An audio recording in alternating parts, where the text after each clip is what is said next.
అయితే ప్రెజెంట్ తల్లి మాటల్లో వింటున్నాం కదా అసలు ఎంత ఆవేదన అయితే ఇక్కడ చాలా ఆశ్చర్యం కలిగించేది ఏంటంటే ఆ పక్కనే వాళ్ళ తల్లి తండ్రి అంటే పక్క రూమ్లో ఉంటారు ఈ రూమ్లోని వైష్ణవి అలాగే హరి ఈ రూమ్లో ఉంటూ ఉంటారు మరి అంతలాగా ఎటువంటి శబ్దం కూడా రాకుండా ఎటువంటి అరుపులు కూడా వినిపించకుండా అంత రాత్రిపూట అలా ఎలా చంపగలిగాడు అన్నది అందరికీ కూడా ఒక క్వశ్చన్ మార్క్ అంటే ఏమైనా మత్తు మంది ఏమైనా ఇచ్చాడా ఈ కోణంలో కూడా దర్యాప్తు చేస్తూ ఉన్నారు రైట్ ఇక్కడే కదా మీరు పొద్దున్న వచ్చి చూసినప్పటికీ మీ చెల్లి ఇక్కడే వాడు ఎట్లా అంటాడు అంటే వాడిని ఏ స్వరూపం మాకు తెలియదు.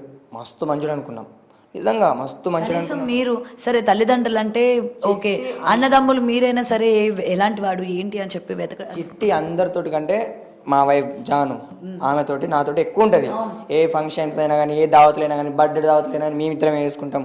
మా రెండు ఫ్యామిలీలు ఏ ఫ్యామిలీ అని మీ ఇద్దరు తీసుకుంటాం. మా అందరికన్నా మాతో మస్తు క్లోజ్ ఉంటుంది. ఈయనను కూడా మేము మస్తు అబ్జర్వ్ చేసినాం. అరే ఇంత మంచి అమ్మాయి కూడా మా చెల్లెకి దొరికిండు, మంచిగా చూసుకుంటాడు మా చెల్లిని, మంచిగా చూసుకుంటాడు. 2-3 సార్లు ఏమన్నా అన్న కూడా చిట్టి ఓకే చిట్టి ఓకే చిట్టి అని అంటుండే. ఎప్పుడు కూడా ఎప్పుడైనా కోపడుతున్నామో మా చిట్టి మీద కోపడుతున్నామో అమ్మ వీడు ఎట్లా ఉన్నాడు, కథ చేంజ్ ఉన్నది, వీడు ఎట్లా అంటాడో అనిపిస్తుండే. ఒక్కసారి కూడా గొడవాలి. అయినా వీళ్ళ మధ్యలో ఏమైనా గొడవ చెబుతున్నా కానీ మా చెల్లె మాకు చెప్పలే. అండ్ నేను ఇలా ఒక వీడియో చూసిన సంధ్యారెడ్డి ఆమె మాట్లాడింది, చిన్నది పెద్దది అన్ని సోషల్ మీడియాలో పెట్టడం వల్లనే చంపేసిండు, అది వాస్తవం అనుకుంటా మాట్లాడింది. అది నాకు నచ్చలేదు. చెప్తున్నా, మా చెల్లెకి పెళ్ళైంది, పెళ్ళైనాక 2 నెలల దాకా తను వీడియోస్ తీయలేదు. ఇప్పుడు యూట్యూబ్ తీసేదే అయితే ఇప్పుడు పెళ్ళైంది కూడా ఎవరు పెట్టుకోవాలి వీడియోస్? మా చెల్లె పెట్టుకోవాలి, అవునా కదా? మేము పెట్టుకున్నాం. నేను తీయన్నా నాకు సిగ్గన్న అంటే ఏం చేసినాడు? ఫస్ట్ ఏం చెప్పిండంటే మాకు నెలకు 30,000 జీతం వస్తుంది, నా కొడుకు గవర్నమెంట్ జాబు, రాను ₹1,00,000 లక్ష దాకా వస్తుందంటే మేమేమనుకున్నామంటే యూట్యూబ్ కష్టపడుతున్నాం, మేము స్టోర్ రాస్తేనే మాకు బయటకు వెళ్తుంది. ఎన్నిగానో ఆలోచిస్తాం చెల్లె, ఆలోచించడం కన్నా బాగా నీకు వేసుకున్నావు అనుకో 30,000 అంట, దగ్గర లక్షలంట, మెడల బంగారాలు అవన్నీ వేసుకొని బతుకుతావు, మంచిగా ఉంటావు. మా దానికి గింజలంటే నీ జీవితం మంచిగా ఉంటే చెల్లి అంటే చేసుకో అన్న మీరు తెల్ల భార్యలను చేసుకుంటారు, నేను కర్రని చేసుకో అన్న అంటే కలర్ చూడకు, నువ్వు కలర్ ఏం లేదు, మంచి మనసు చూడు. ఆయన మాలకనే తాగడంట, తిరగడంట, ఆ సోకు లేదు ఈ సోకు లేదు, నువ్వు కలర్ చూడకు చెల్లె, మంచి బతుకుతావు చేసుకోనన్నా. నేను మా జాను చెప్పడం వల్ల ఇది చేసుకున్నది, లేదంటే చేసుకోకపోతుండే. అంటే మేము దేని గురించి ఆలోచించినామంటే మీరు అనుకుంటున్నారా అసలు ఆ రోజు మేము తీసుకున్న నిర్ణయం బట్టి వాళ్ళు మా చెల్లి మమ్మల్ని నమ్మి చేసుకుంది? అవును మేము ఆ రోజు చెప్పపోయినా అయిపోవు. మేము ఆ రోజు షూటింగ్ తీస్తున్నాం. ఆ రోజు ఈ విషయం మా పిన్నిలందరూ ఏం చేశారు, మీరు చెప్తుంటది చెప్పుర్రా దాని బతకాగం కాదురా, ఎందుకంటే అది వ్యవసాయం చేయది, కైకిలు చేయది, మిషన్ కుట్టేది, బీడీలు చేయది, అది దానికి అటువంటి లేవు. మేము 13 మంది అన్నదమ్ములంలా ఇది ఒక్క చెల్లె కదా, మాతో తిరిగింది కాబట్టి మొత్తం మా లక్షణాలు అన్నట్టు. ఇక ఎవరైనా కొంచెం రిమార్క్ మాట్లాడిన అనుకో డైరెక్ట్ కొట్టబోతుంది, దానికి అంత ధైర్యం ఉన్నది. ఆయన ఆ రోజు కూడా గొడవ జరిగితే ఇది 2 కాదు 3 కొడుతుంది మా చెల్లె. వాడు మా చెల్లెని కొంచెం కూడా ఏమనుకుంటున్నదంటే వాడు మత్తు ఇంజక్షన్స్ ఏమైనా ఇవ్వాలి, మత్తు పదార్థాలను ఏమి ఇవ్వాలి. నాకు నిన్న తెలిసిన విషయం ఏంటంటే మరి అది వాస్తవమో కాదో తెలియదు. మా అన్నతో ఒక ఆయన అంబులెన్స్ ఆయన అన్నాడంట, ఏమన్నాడు, ఆ రోజు మీ చెల్లెని చంపే రోజు 2 గంటలకు బైక్ వేసుకొని ఇక్కడ ఆపిండు, డైరెక్ట్ హాస్పిటల్కి గవర్నమెంట్ హాస్పిటల్కి మళ్ళీ రిటర్న్ అయ్యాడు. ఆ విషయం నాకు తెలియదు. అంటే ఇప్పుడు మా చెల్లెని డెడ్ బాడీ పట్టుకొని వస్తున్నాం కదా, మేము ఎందుకు ఏండు అని మేము అడుగుతామా? మా అన్న చెప్తున్నా నాకు ఇట్లా అన్నారు రాడు అని ఇట్లా అన్నాడు. అసలు వాడు ఎందుకు ఏండు అంటే నాకేమనిపించింది అంటే పర్టికులర్గా వాడు మత్తు పదార్థాల కోసం అన్న పోవాలి, ఎందుకంటే వాడు డాక్టరు, వానికి ఏం చేయాలి, ఎట్లయితే కూల్ ఉంటుంది, ఎట్లయితే మతి స్థిమితం లేకుండా ఉంటుందని వాడికి తెలుసు. కాబట్టి నేను ఏమనుకుంటున్నాను అంటే కానీ ఖచ్చితంగా ఇంజక్షన్స్ అని ఏమైనా వచ్చింది అటువంటి ఏమైనా మత్తు పదార్థం ఏమైనా ఆ రిపోర్ట్ మాకు ఏమి చెప్తలేదు. ఆ విషయాలు కూడా నేను అదే అడుగుతున్నా. ఈ పోస్ట్ మార్టం రిపోర్ట్ లో ఏమైనా చెప్తారు కదా, ఎక్కడ దేంతో చంపిండు, లేదంటే ఏమైనా కార్యక్రమం ఇచ్చా మాకు తెలియలేదు. అది ఆ రిపోర్ట్స్ కూడా రాలేవు. మేము అదే డిస్కషన్ చేస్తున్నాం, మరి రిపోర్ట్స్ రావాలి కదా. రాత్రిపూట వచ్చినప్పుడు ఏమైనా కడుపుతో ఉంది కాబట్టి తినడానికి ఏమైనా తీసుకురావడం కానీ అట్లాంటిది ఏమైనా జరిగిందంటనా? అది కాదు, మేము ఆలోచించలేము. మేము మంచిగా అందరం కూల్ ఉన్నాము, ఫ్యామిలీ అందరం హ్యాపీగా ఉన్నాం. అది నాకు తెలియదు, ఇక్కడ మాది ఇల్లు అక్కడ కదా, వీళ్ళకి తెలియాలి. మేము ఆల్మోస్ట్ నేను మా పడుకున్నా, మా పాప 4 గంటల దాకా నిద్రపోలేదు. బుజ్జగించి 4 గంటలకు పడుకున్నా. నాకు ఫోన్ వచ్చినాక మా అన్న చెప్తుండు, ఇప్పుడు ఏం మాట్లాడతాడు. నేను 6:30కు నేను 2 గంటలన్నరనే పడుకున్నా. నేను ఖచ్చితంగా 8 గంటలు నిద్రపోతా. 2 గంటలన్నర పడుకున్నా, తర్వాత అవుతాను. మళ్ళీ ఫోన్ వచ్చింది. అరే ఏముందో మరి అని ఫోన్ లిఫ్ట్ చేసిన.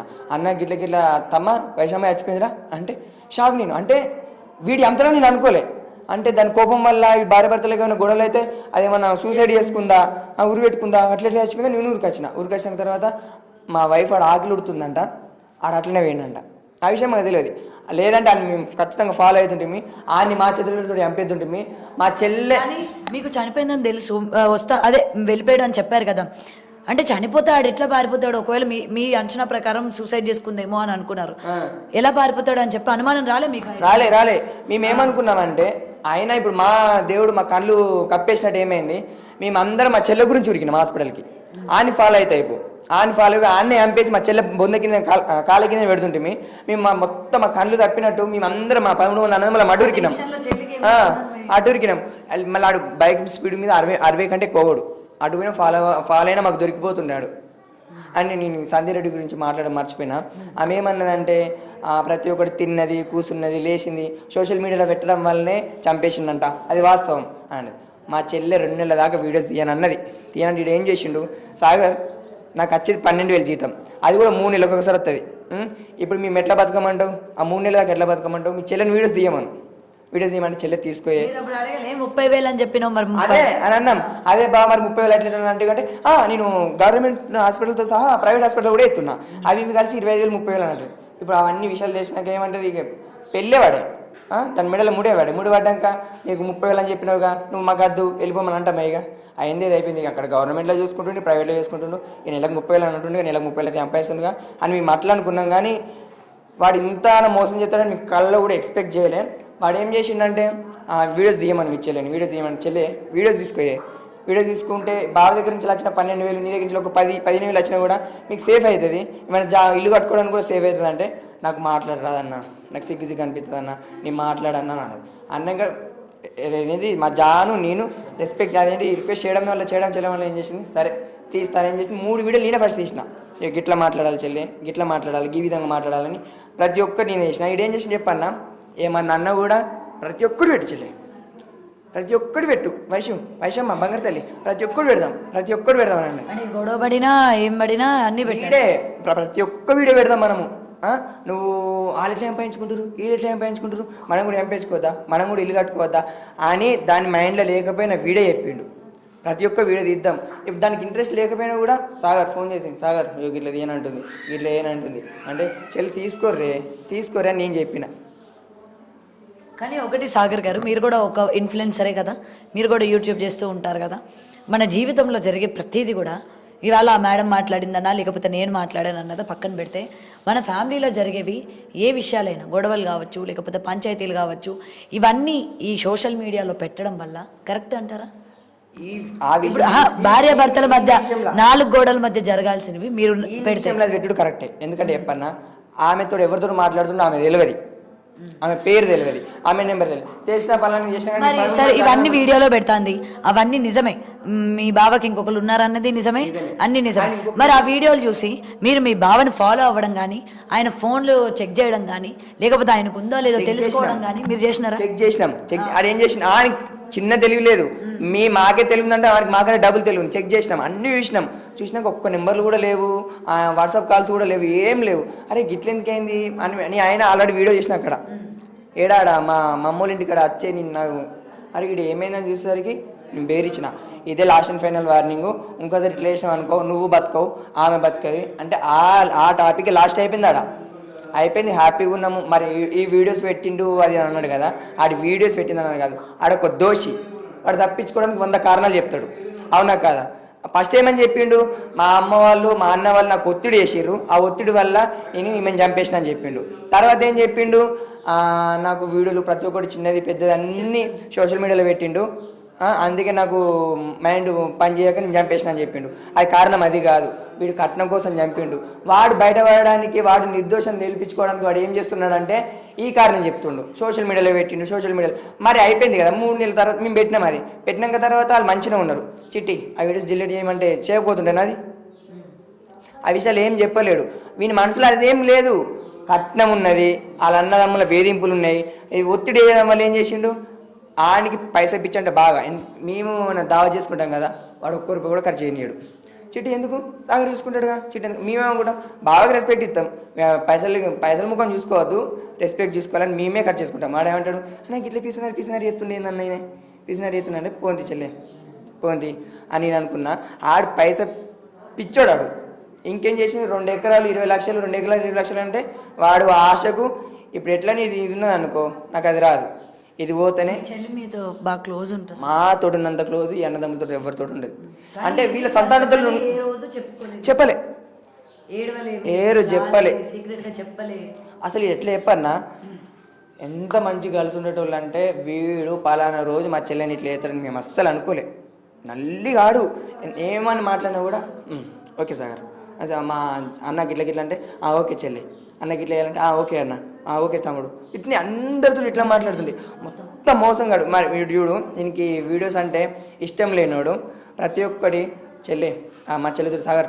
చెప్పి వీడియోస్ తీపి నాకు 3 నెలల దాకా జీతం రాదు గవర్నమెంట్ హాస్పిటల్ 3 నెలలకు ఒకసారి వస్తుందంట నేను ఎట్లా బతకాలంటే ఈ విషయం ఏం చేశారు ప్రైవేట్ హాస్పిటల్ యూట్యూబ్ నుంచి మొన్న జనరేట్ అయినాయి మొన్న ఒక ఏంది పెట్టినాక ఒక నెల 15 రోజులకో మానిటైజేషన్ అయింది అకౌంట్ కూడా అన్ని పెట్టేసినాం మొన్న జనరేట్ అయినాయి ఫస్ట్ వీడియోస్ దానికి 8,000 పడ్డాయి 8,000 పడితే అన్న ఫస్ట్ జీతం పడ్డది కదా మీకు దావత్ ఇస్తాను నేను అన్నకు ఆ దావత్ కూడా మేము అన్నే చేసుకున్నాం ఆ దావత్ కూడా అది ఇట్లా ఎత్తడని మేము అస్సలు అనుకోలేము అది మొగరాయుడు 100 మందిని అన్న ఖచ్చితంగా కొడుతుంది 100 మంది ఖచ్చితంగా బాగా స్ట్రాంగ్ అంటే బాగా స్ట్రాంగ్ ఇలా వదినాలు కూడా ఎవరు కూడా అంత స్ట్రాంగ్ లేరు వాళ్ళందరూ వీకు ఏమేమన్నా మేము భార్య భర్తలు గొడవలు పెట్టుకున్నా కూడా వచ్చి నన్నే కొడుతుంది ఎందుకు గొడవ పెట్టుకుంటారు అసలు మీరు ఏమన్నా మనసులేనా ప్రతిదానికి మా భార్య భర్తలు అన్నా కూడా గొడవలు అవుతాయి నేనేందంటే కొంచెం సీరియస్గా తీసుకుంటా దాన్ని కొంచెం అట్లాంటివా ఇట్లాంటివా అంటే వచ్చి కొట్టి ఏమన్నారు మీరు అసలు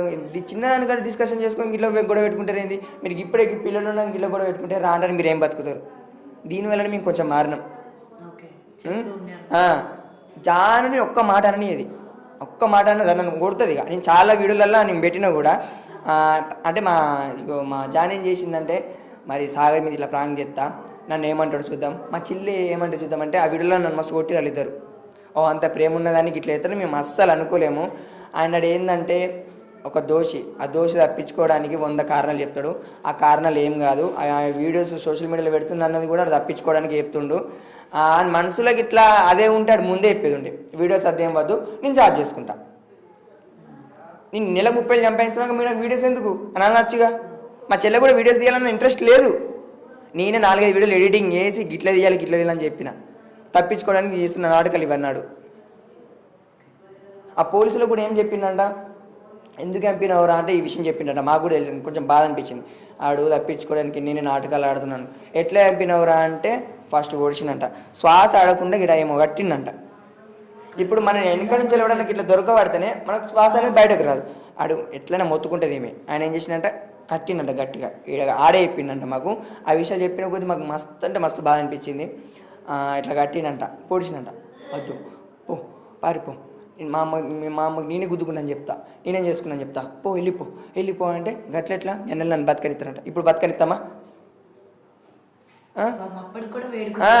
ఏం చేసిందంట గొంతు పట్టిండంట ఏం చేసి కింద ఎత్తేసిండు అప్పుడే మా బాబాకి సౌండ్ వినబడ్డది రాని ఏమో వేస్తుండే అన్నాక ఇడికాచి డోర్ కొట్టిరు వైశమ్మ హరిబాబు వైశమ్మ ఏం చేసిండు వీడు భార్య భర్తలు జాతరలు ఆడుకున్నారు చిట్టి ఉండు చిట్టి అంత ఏమేమి ఎత్తున్నావు చిట్టి అంటే వాళ్ళు ఏమనుకుంటారు భార్య భర్తలు జాతరలు ఆడుకుంటారు ఐసు పిల్లలు నడు నువ్వు గీమని అంటే మా బాబాకి డౌట్ వస్తుంది ఈడేం చేసిండు ఇదిన్నా చూడు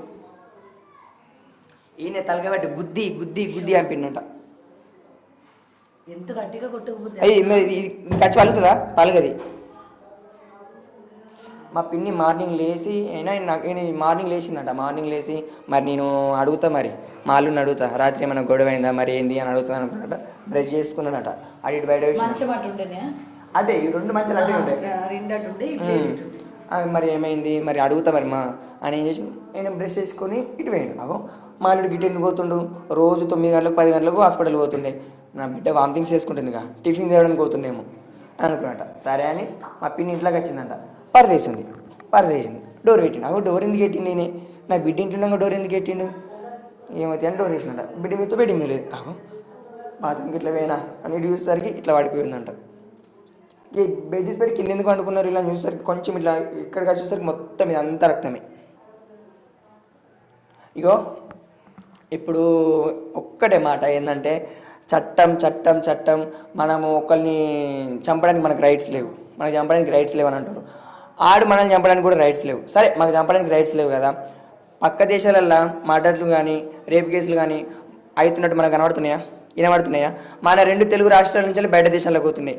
పలానా అమ్మాయిలు ఇట్లా, పలానా అమ్మాయిలు రేప్ కేసులు ఇట్లా వచ్చారు, దీక్ష అని, కోమలని ఇట్లా చచ్చిపోయారని మన దేశం నుంచి అటు పోతున్నాయి కానీ వాళ్ళ దేశం నుంచి మనకు వస్తున్నాయా? ఇటువంటి మన రాష్ట్రంలో మన దేశంలో జరగద్దంటే ఏం చేయాలంటే ప్రాణానికి ప్రాణం ఖచ్చితంగా ఉండాలి. ఇప్పుడు మాకు చంపేంత రైట్స్ లేవు, వాడు చంపాలి, చట్టం చంపాలా, అవునా కదా?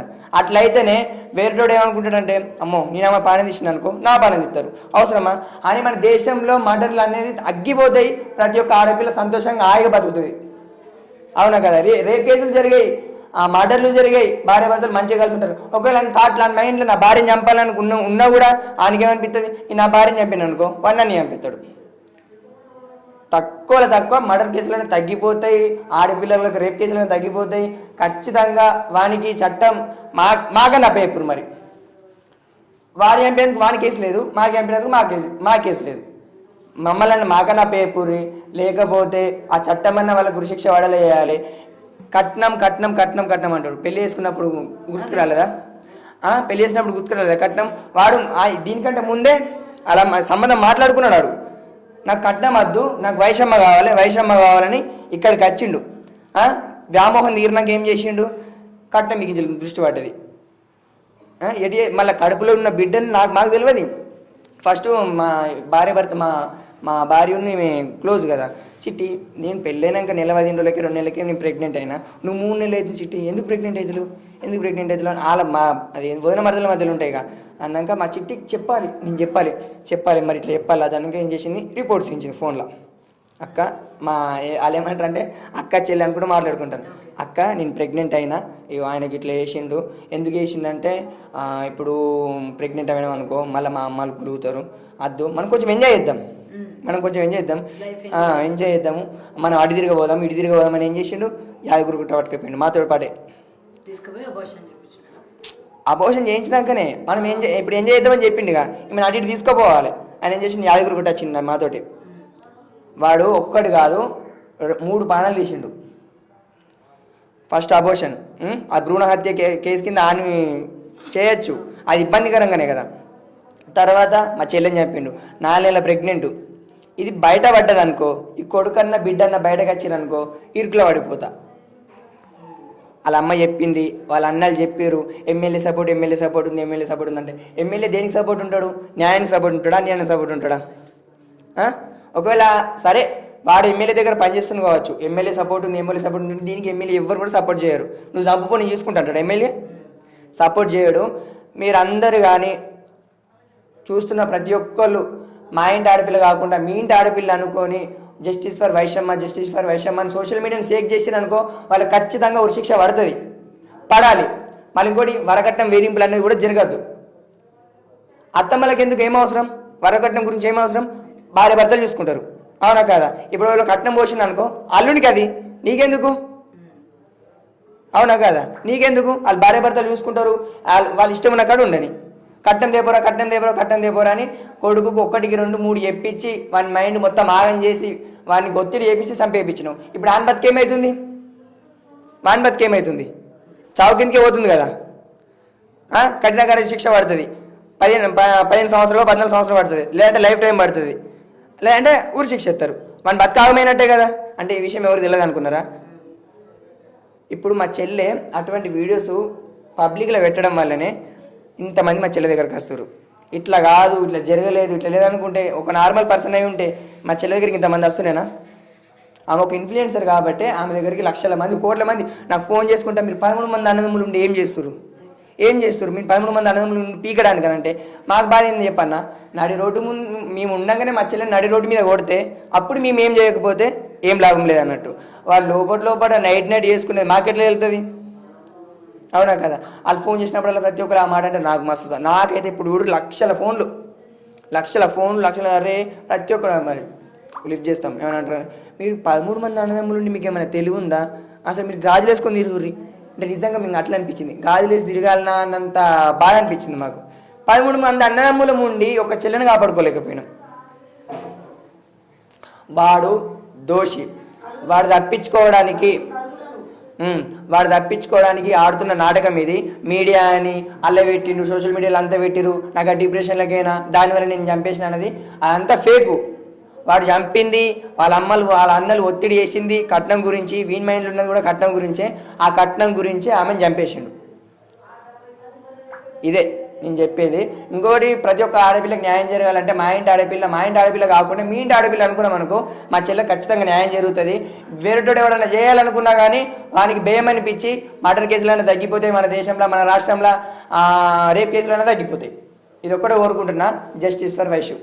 వాళ్ళ బ్రదర్స్ కూడా ఏ విధంగా జస్టిస్ ఫర్ వైశ్యు అని చెప్పి మాట్లాడుతూ ఉన్నారు. అయితే మనకి సోషల్ మీడియాలో మనం చూస్తూ ఉన్నాం 13 మంది అన్నదమ్ములు ఉండి కూడా చెల్లిని కాపాడుకోలేకపోయారు అని మాట్లాడుతూ ఉన్నారు కదా. ఈరోజు వాళ్ళ అన్నయ్య యొక్క ఆవేదన కూడా మనం వింటూ ఉన్నాము. ముఖ్యంగా ఇలాంటివి ఇటు ఆడపిల్లలు ఏంటంటే ఇటు కుటుంబ సభ్యులకి చెప్పుకోవాలన్నా లేకపోతే అన్నదమ్ములకు చెప్పుకోవాలన్నా ఎందుకులే, వాళ్ళని బాధ పెట్టడం ఎందుకు? రైట్, నేను చెప్పండి సార్. ఆ విషయం ఏంటంటే చెప్పన్నా, వీళ్ళు అన్నలు వచ్చిర్రు. మా చెల్లి ఏం చేసింది, బ్లాక్ ఉన్నాడు, నాకు మీరు తెల్ల అమ్మాయిలని వేసుకొని నాకు బ్లాక్ ఉన్నది ఎట్లా అంటే మీకు చెప్పినా కదా, నువ్వు కలర్ చూడకు, నీ ఆ జీవితం సెట్ చేసుకో, లక్షలు ఉంటే నీ బంగారాలు మెడలు వేసుకొని తిరుగుతావు, మంచిగా ఉంటుంది నీ జీవితం అని చెప్పినాం. తర్వాత పోయిరాళ్ళు పోయినాక మా చెల్లి ఏం చేసింది, వద్దని మస్తు సార్లు వద్దనక మరి నీ జీవితం నీ ఇష్టం చెల్లి, నువ్వు ఆ పని చేయలేవు ఈ పని చేయలేవు, అద్దంటే క్యాన్సిల్ చేసినాం. వాడు ఫోన్ల మీద ఫోన్లు చేసిండు, మాకు చేసిండు, శివాజీకి రంజిత్ అందరికీ. మా చెల్లెకి లేదు ఫస్ట్, మా అందరికి ఫోన్ చేసి ప్లీజ్ మీ చెల్లెని చూసుకుంటా, పువ్వులు పెట్టి చూసుకుంటా. నేనేమనుకున్నా అంటే మీ వీడియోస్ నేను 3 సంవత్సరాల నుంచి ఫాలో అవుతున్నా. మీరు మా క్యాస్ట్ అని తెలియదు, నేను వేరే క్యాస్ట్ అనుకున్నా. మా క్యాస్ట్ అని తెలిసింది కాబట్టి నీ అమ్మని ఇడిచిపెట్టా, నీ కాలు మొక్తా, అర్థం చేసుకోరి, మీ చెల్లెని బంగారు లెక్క చూసుకుంటా. నేను ఆడికి రమ్మంటే మీ దగ్గరికి వచ్చి ఉంటా. ఎందుకంటే మా అన్నోళ్ళ జీవితం మా అన్నోళ్ళది అయిపోయింది. మా అమ్మ నేను ఒక్కళ్ళం ఉన్నాము. ఇక్కడ కూడా మాకు ఈ ఏస్మన్ గుట్టలు ఉండబుద్ధి అయితే లేదు. మీకు కావాలంటే ఆడికొచ్చి ఆడుంటాం. ప్రతి ఒక్క అబ్బాయి మా ఇంటి దగ్గరికి వస్తారంటే మా చెల్లె మా కళ్ళ ముందునే ఉంటుంది. అవి అట్లా ఆలోచించుకున్నాం. చెల్లె గిల్ల అంటున్నట్టే నాకు అద్దని మా చెల్లెకి డైరీ మిల్క్ చాక్లెట్లు అంటే బాగా ఇష్టం. ఎప్పుడు చూడు కోర్టులలో ఆ బేకరీలు ఉంటుంది, డైరీ మిల్క్ చాక్లెట్లు ఉంటుంది, ఐస్ క్రీమ్ తినుకుంటుంటుంది. ఆడ కలిసి ఏమన్నాడు, వీడి కోర్టులోనే కదా చూసి నీకు ఐఫోన్ కొనిస్తా, అట్లా కొనిస్తా, ఇట్లా కొనిస్తా, నా దగ్గర పిచ్చి పైసలు ఉన్నాయి, ఇప్పుడు ఆయిల్ అమ్ముకొని రమ్మంటే నీ దగ్గరనే ఉంటా నేను చేసిన దాన్ని మొత్తం ట్రాప్ చేసిన ఆయన నమ్మలే, చేయలే, పోంది అని అనుకున్నాము. మళ్ళీ తర్వాత మా వాళ్ళందరికి మా మమ్మీలకు ఫోన్ చేసి అనేక ఇట్లా అంటుండక్క, మరి ఏమంటారంటే అది చెల్లె అంటే ఏం చేసిండు, వాళ్ళ ఇంట్లో అందరూ ఒప్పించిన తర్వాత ఓకే అని మాట్లాడుకున్నాం, చేసినాం. పలానా రోజు అత్తం ఇంటికి మాట్లాడుకుంటాము, ఎంగేజ్మెంట్కి మాట్లాడుకుంటాం అని ఏం చేసిండు, సరే అత్తం అన్నారు. అప్పుడు నిజంగా సంబంధం వచ్చింది. అమ్మ 20 లక్షలంట, 2 ఎకరాల భూమి అంట, వీళ్ళు ఏం పెడతారో ఏం చెప్తారో తెలియదు. మేము ఆ రోజు మాటించుకోలేము, గిన్ని లక్షలు పోతామని కూడా మేము చెప్పలేము. ఏం చెప్తారో ఏం పెడతారో మాకు తెలియదు, ఇది పోతాం అమ్మ అంటే. అప్పుడు ఈ మనసులో ఏమున్నది, నాకు ఆ అమ్మాయి వద్దు, నాకు ఈ అమ్మాయి వైషమ్మ కావాలి, నాకు ఈ అమ్మాయి కావాలని వాళ్ళ ఫ్యాన్స్ అంటే వాళ్ళ అన్నలు చూసేమన్నారంట. మాకు వద్దు, మరి ఆమె నువ్వు చేసుకుంటా అంటే మాకు వద్దు. అద్దని చెప్పినాక ఏం చేసిండు, వాళ్ళు రిక్వెస్ట్ చేస్తే వాళ్ళు రాలే, వాళ్ళ అమ్మని ఒక్కదాన్ని పట్టుకొని వచ్చిండు. ఆ ఫొటోస్ కూడా ఉన్నాయి. వాళ్ళ అమ్మని ఒక్కదాన్ని పట్టుకొని ఏం చేసిండు చెప్పన్నా, వచ్చిండు, మాట్లాడుకున్నారు, కట్నం గింత. నా కొడుకు గవర్నమెంట్ జాబు, నెలకు 30,000 వస్తాయి, రాను ₹1,00,000 దాకా వస్తాయి. ఇప్పుడు నువ్వు నా కొడుకుకి ఎంత కట్నం పోతావు అంటే, నా కొడుకు ఇంత పోతా డైరెక్ట్ ఇంత పోతా. ఇప్పుడు నేను నా అప్పులన్నీ దిగి, నా బాగులన్నీ దిగి, నా దగ్గర పైసలు ఉంటాయిగా, అప్పుడు నా బిడ్డకి నేను ఇచ్చుకుంటా పో అంటే గింత పోయిరని ఏమని అన్నది. ఇంత పోయాం మేము, మా దగ్గర లేవు. ఇంత వస్తాను ఒప్పుకొని తర్వాత మా దగ్గర లేనప్పుడు ఇంత మీరేమనుకుంటారు, ఒప్పుకున్న దాన్ని ఒప్పుకున్న దాన్ని పోయామని అంటారు. మా దగ్గర లేవు, ఇంత పోతా అంటే అది ఒప్పుకున్నది, వాళ్ళ అమ్మ ఒప్పుకున్నది. ఏం చేసింది, ఇప్పుడు 29 తారీఖు పెళ్లి పెట్టుకుందాం డైరెక్ట్. ఇప్పుడు ఈయన ఎంగేజ్మెంట్ చేసుకుందాం, ఇక ఎంగేజ్మెంట్ ఈయన వేసుకుందాము, చిన్నగా వేసుకున్నట్టు అవుతుంది. నా కొడుకులు రారంట, నేను చూసుకుంటా, వాళ్ళు రాకపోతే వాళ్ళ భార్య సంసారాలు వాళ్ళకి అయిపోయినాయి, ఈయన సంసారం ఈయనకి అయిపోతే నేను చూసుకుంటా అన్నది. ఆ రోజు సరే వీళ్ళందరూ నన్ను సరే చేసుకుందాం అని ఏం చేశారు, ఈయన్ని ఆ ఫొటోస్ కూడా నిన్న వెతకంగా వాళ్ళిద్దరూ ఏంటిది ఎంగేజ్మెంట్ చేసుకునేది వాళ్ళ అమ్మాయి ఫొటోస్ ఉండే, కానీ అవి దొరకలేదు నాకు. వెతకంగా నేను దొరికినాయి. మాకు మస్తు అంటే మస్తు బాగా అనిపించింది అసలు. అప్పుడు వీళ్ళ అన్నలు కూడా లేరు ఇక్కడ, వచ్చి ఎంగేజ్మెంట్ చేసుకున్నారు ఇక్కడ. ఇక మొత్తం ఆగమవుతుంది నాకైతే అసలు.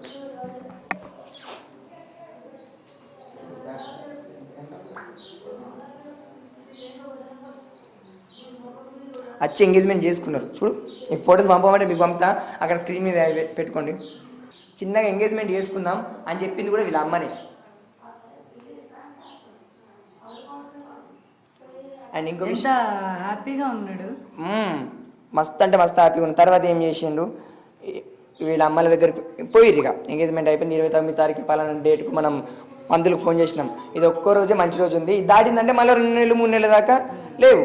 ఇది ఒక్కో రోజు అంటే సరే అని మాట్లాడుకున్నాము. ఇంటికి ఫోన్ చేసుకున్నారు, మాట్లాడుకున్న తర్వాత వీళ్ళందరూ ఏం చేసారు, మా వాళ్ళందరూ దగ్గర ఉండే 8 రోజులు 9 రోజులు ఉంది. ఇప్పుడు షాపింగ్ అది ఇది అని ఎట్లా అని ఏం చేసారు, షాపింగ్కి పోయి 10,000 20,000 చీరలు 2 కొనుకొచ్చుకున్నది. హల్దీ ఫంక్షన్ కోసమని హల్దీ ఫంక్షన్కి లంగవని కొనుకొచ్చుకున్నది. నేను నార్మల్ డ్రెస్సులు వేసుకోను, హల్దీ ఫంక్షన్కి లంగవని అయితే మంచిగా ఉంటుంది, ఎల్లో కలర్ లంగవని తెచ్చుకుంది. అది లంగవని ఏదంటే బర్త్డేకి వేసుకునే లంగవని అది. తర్వాత ఇవన్నీ ఫంక్షన్ హాల్ మాట్లాడుకున్నాము. వాళ్ళ అన్న వాళ్ళు ఫోన్ చేసారు, మీరు ఫంక్షన్ హాల్ మాట్లాడారు కదా, క్యాటరింగ్ వాళ్ళకి చెప్తాము, మనం వండుకునుడు చేసుడు అది బాగా ఇబ్బంది అవుతుంది, క్యాటరింగ్ వాళ్ళకి చెప్తాము, ఎంతమంది వస్తారు రేపు నేను మాట్లాడతా, అది శిరసాగం వేసుకుందామంటే సరే అట్లనే అట్లే మాట్లాడారు. అండ్ మేము డీజేలు బ్యాండు బీండు అన్నీ మాట్లాడుకొని పెట్టుకున్నాం. పలానా టైంకి రారి దేవుళ్ళ దగ్గర కాటికి పోయేదని మాట్లాడుకున్నాము. తర్వాత వాళ్ళ అన్నలు ఏం చేసారేమో తెలియదు. అమ్మ ఇప్పుడు ఇంత కట్నం పోతా అంటారు వీళ్ళు, అక్కడి నుంచి 2 ఎకరాలు వస్తుంది, 20 లక్షలు వస్తుంది.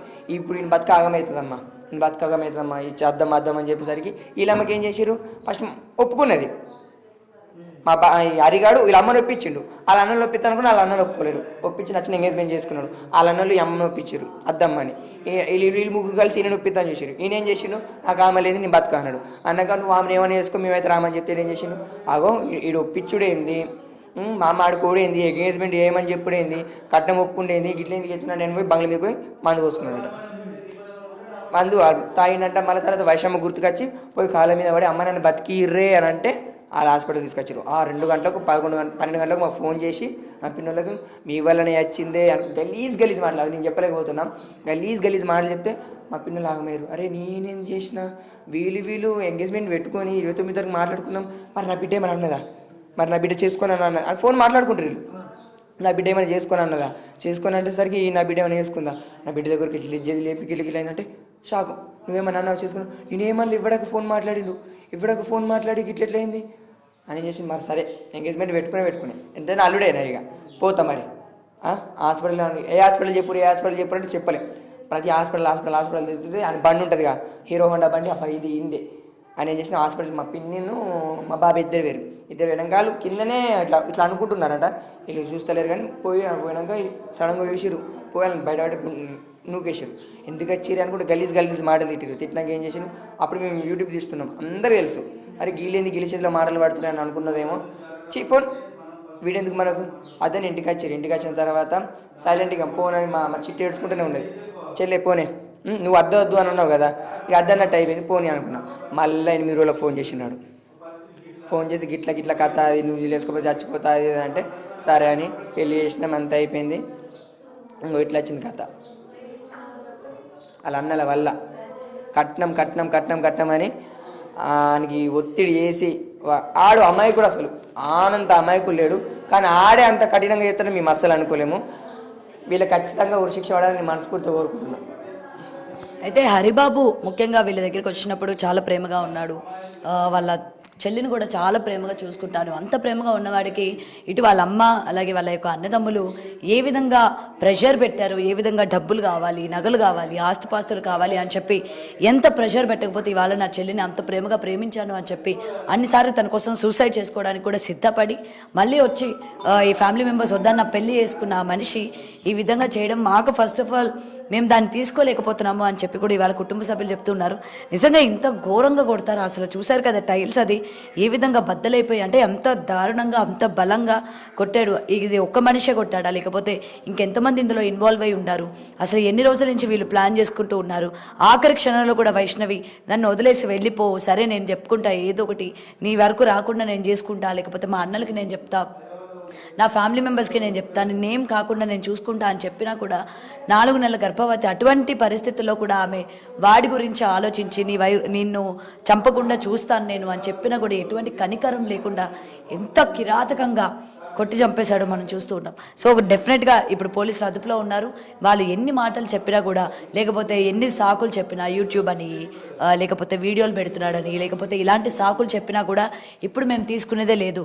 అవన్నీ మరి తీసినప్పుడు చెప్పాలి కదా, అప్పుడు అభ్యంతరం లేనిది ఇవాళ అభ్యంతరకరం అయిందా అని చెప్పి కూడా ఇవాళ వీళ్ళు ప్రశ్నిస్తూ ఉన్నారు. వాడిని మా చేతికి అప్పచెప్పండి, వాడికి శిక్ష వేసి జైల్లో కూర్చోబెట్టి ముప్పూటలా భోజనం పెడతామంటే మేము ఒప్పుకోము. నా చెల్లి ఎలా అయితే ఇవాళ ఆగమైపోయిందో వాడికి కూడా అలాంటి గతే పట్టాలి అని చెప్పి ఇవాళ ఇక్కడ అన్నదమ్ములు కావచ్చు, లేకపోతే తల్లిదండ్రులు కావచ్చు, మొత్తం కుటుంబ సభ్యులే కాదు, ఇటు 2 తెలుగు రాష్ట్రాల ప్రజలు కూడా ఇవాళ ఇదే డిమాండ్ చేస్తున్న సిచ్యువేషన్స్ మనం చూస్తూ ఉన్నాం.